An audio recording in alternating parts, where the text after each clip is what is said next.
This is the tale of Benjamin Bunny. And Benjamin Bunny was an actual rabbit that Miss Beatrix had.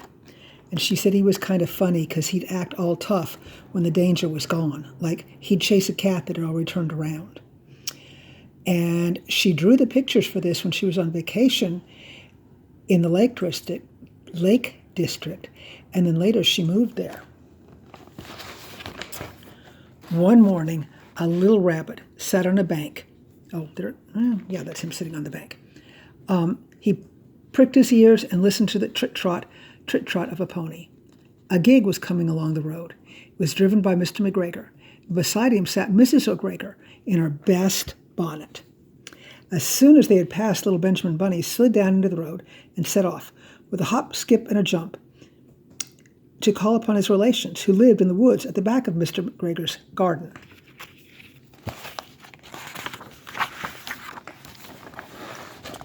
That wood was full of rabbit holes, and in the neatest, sandiest hole of all lived Benjamin's aunt and his cousins, Flopsy, Mopsy, and Cottontail.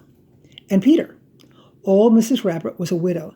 She earned her living by knitting rabbit wool mittens and muffletees.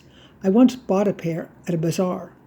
She also sold herbs and rosemary tea and rabbit tobacco, which is what we call lavender. Little Benjamin did not very much want to see his aunt.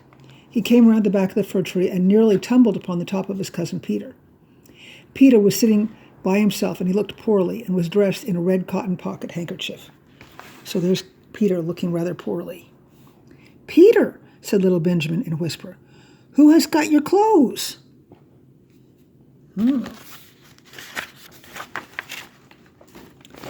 Peter replied, "The scarecrow in Mr. McGregor's garden," and described how he had been chased about the garden and had dropped his shoes and coat.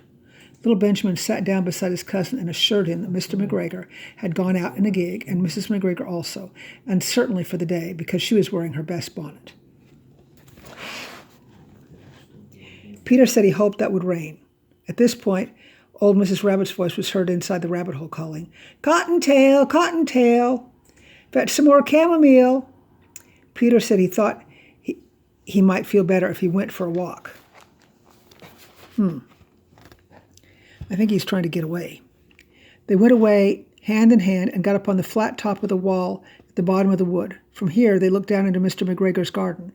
Peter's coat and shoes were plainly to be seen upon the scarecrow, topped with an old tam o' shanter of Mr. McGregor's.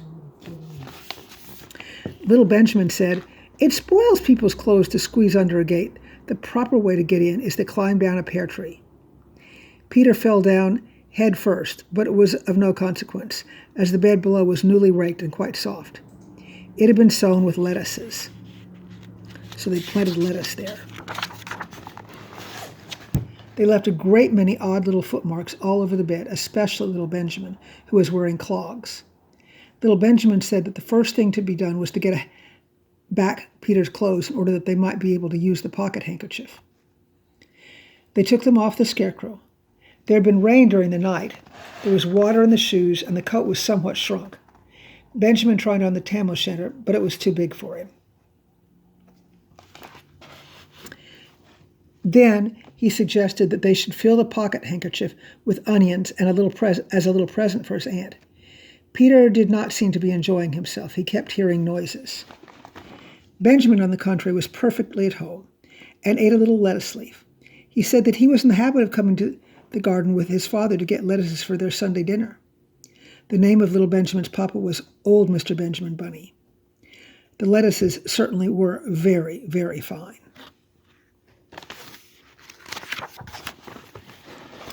Peter did not eat anything.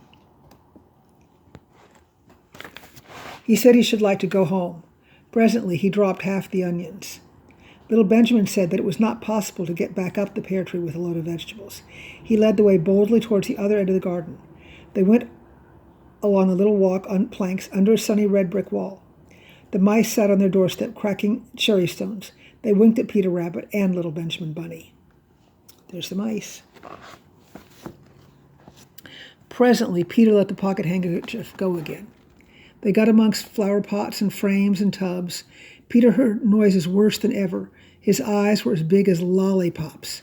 He was a step or two in front of his cousin when he suddenly stopped.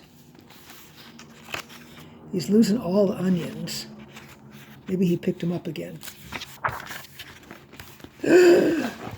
This is what those little rabbits saw around that corner. Little Benjamin took one look, and then in half a minute less than no time he hid himself, and Peter and the onions underneath a large basket. The cat got up and stretched herself and came and sniffed at the basket. Perhaps she liked the smell of onions, or maybe the smell of rabbits. Anyway, she sat down upon the top of the basket. This is not good. She sat there for 5 hours. I cannot draw you a picture of Peter and Benjamin underneath the basket because it was quite dark and because the smell of onions was fearful. It made Peter Rabbit and little Benjamin cry. The sun got round behind the wood, and it was quite late in the afternoon, but still the cat sat upon the basket. At length there was a pitter-patter, and some bits of mortar fell from the wall above. The cat looked up and saw old Mr. Benjamin Bunny prancing along the top of the wall of the upper terrace. He was smoking a pipe of rabbit tobacco, which is really lavender, and had a little switch in his hand. He was looking for his son.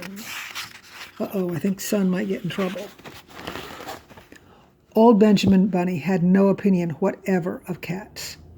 He took a tremendous jump off the top of the wall onto the top of the cat and cuffed it off the basket and kicked it into the greenhouse, scratching off a handful of fur.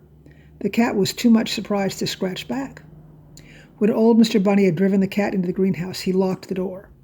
Then he came back to the basket and took out his son Benjamin by the ears and whipped him with his little switch. Then he took out his nephew Peter.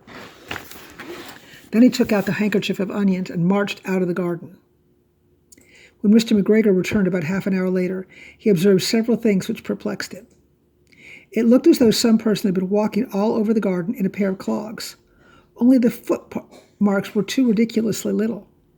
Also, he could not understand how the cat could have managed to shut herself up inside the greenhouse, locking the door upon the outside.